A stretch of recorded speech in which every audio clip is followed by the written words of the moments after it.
I am utilizing the Bit Integrations plugin to establish a connection between these two platforms.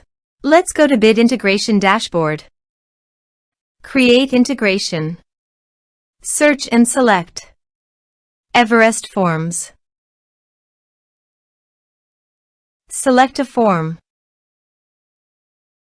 Next. Now here search and select MailPoet.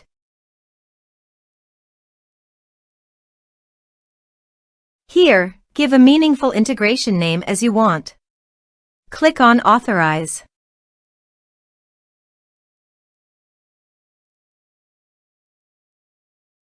Authorization is successful. Click Next. Choose a list from the drop-down.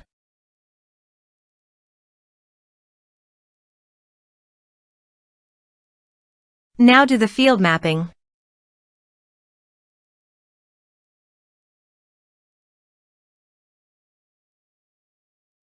Here's the conditional logic. You can use it if you want.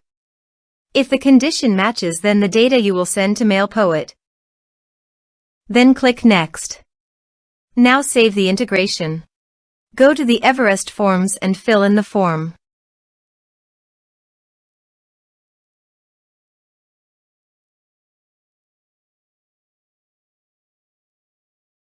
Submit it. Form submitted successfully. Now navigate to MailPoet. Then go to Subscribers. Here is the data that came into MailPoet through the integration. Thanks for watching our video.